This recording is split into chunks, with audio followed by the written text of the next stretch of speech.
మంచి రెసిపీస్ కోసం cherry chef ఛానల్ని సబ్స్క్రైబ్ చేసుకోండి. అందరికీ నమస్కారం అండి.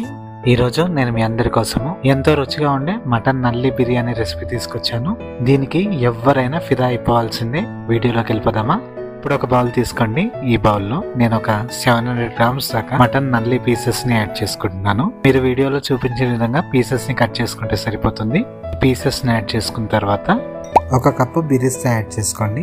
ఒక అరకప్పు పెరుగు యాడ్ చేసుకోండి. 2 టేబుల్ స్పూన్ అల్లం వెల్లుల్లి పేస్ట్, 2 టేబుల్ స్పూన్ కారం, 1 టీ స్పూన్ ధనియా పొడి, 1 టీ స్పూన్ జీరా పొడి కూడా యాడ్ చేసుకుని వీటన్నిటిని బాగా మిక్స్ చేసుకోవాలి. మిక్స్ చేసుకుని మినిమం 1 గంట సేపు మ్యారినేట్ అవడానికి విడిచిపెట్టండి. కుక్కర్ తీసుకోండి. కుక్కర్లో 2 నుంచి 3 టేబుల్ స్పూన్ వరకు ఆయిల్ యాడ్ చేసుకోవాలి. ఇప్పుడు దాల్చిని మరియు బిర్యానీ ఆకు యాడ్ చేసుకోండి. నేను మర్చిపోయాను, డైరెక్ట్ ఉల్లిపాయ యాడ్ చేసుకున్నాను. మీరు అవి యాడ్ చేసుకుని అవి కొద్దిగా వేయించి తర్వాత మీరు ఉల్లిపాయ యాడ్ చేసుకోండి. 2 ఉల్లిపాయలని స్లైసెస్ గా కట్ చేసుకుని యాడ్ చేసుకున్నాను. అలాగే 2-3 మిరపకాయలని మజ్జిగ తరుపుకొని యాడ్ చేసుకున్నాను. ఇప్పుడు ఉల్లిపాయ గోల్డెన్ బ్రౌన్ కలర్ అయ్యేదాకా వేయించండి.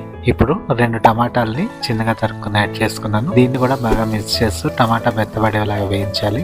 మనం మ్యారినేట్ చేసిన నల్లి పీసెస్ ఉన్నాయి కదా, వాటిని యాడ్ చేసుకోండి. వాటిని యాడ్ చేసుకుని మటన్ బ్రౌన్ అయ్యేదాకా వేయించాలి.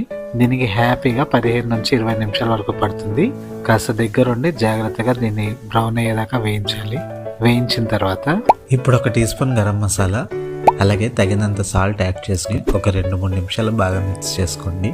ఇప్పుడు టేస్ట్ ని ఇంకా ఎన్హాన్స్ చేసుకోవడానికి ఒక నిమ్మకాయ పిండుకొని నిమ్మకాయ రసాన్ని యాడ్ చేసుకోండి. ఇప్పుడు 2 నిమిషాలు బాగా మిక్స్ చేసుకుని మన రైస్ క్వాంటిటీ ఏదైతే తీసుకున్నామో దానికి సరిపోయేలాగా వాటర్ యాడ్ చేసుకోవాలి. నేను 3 గ్లాసుల రైస్ తీసుకున్నాను కాబట్టి 6 గ్లాసుల వాటర్ ని యాడ్ చేసుకుంటున్నాను. వాటర్ యాడ్ చేసుకున్న తర్వాత దీన్ని బాగా మిక్స్ చేసుకుని కుక్కర్ ని కవర్ చేసి హై ఫ్లేమ్ లో ఒక విజిల్ వచ్చే వరకు మరిగించాలి. ఇప్పుడు స్టవ్ ఆఫ్ చేసి న్యాచురల్ గా ఆ ప్రెషర్ అంతా కూడా రిలీజ్ అయిపోయేదాకా విడిచిపెట్టాలి.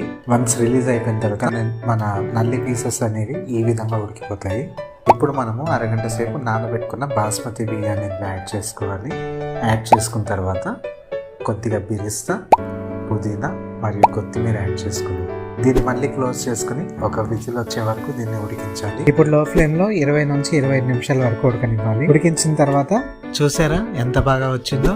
దీన్ని ఒకసారి మిక్స్ చేసుకుని మళ్ళీ కవర్ చేసి ఒక 10 నిమిషాలు దీన్ని మర్చిపోండి. అంతేనండి, చూసారుగా ఎంత సులువుగా మనము మటన్ నల్లి బిర్యానీని రెడీ చేసుకున్నామో. కుక్కర్లో చేసుకోవడం వల్ల నల్లి అనేది చాలా బాగా ఉడుకుతుంది. ట్రై చేస్తారు కదా. వీడియో నచ్చిందా? అయితే లైక్ చేయండి. ఛానల్ ఇంకా సబ్స్క్రైబ్ చేసుకోకపోతే వెంటనే సబ్స్క్రైబ్ చేసుకోండి. మీకేమైనా రెసిపీ కావాలా అయితే కామెంట్ చేయండి. అలాగే చిన్న విషయం, మీరు ఏం ఎక్స్పెక్ట్ చేస్తున్నారో నాకు తెలియట్లేదు.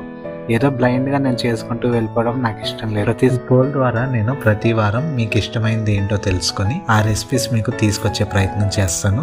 మరి తప్పకుండా ఓట్ చేయండి. మరి ఒకసారి మరి ఒక మంచి రెసిపీతో కలుద్దాము. ఇంకా సెలవు, ఉంటాను.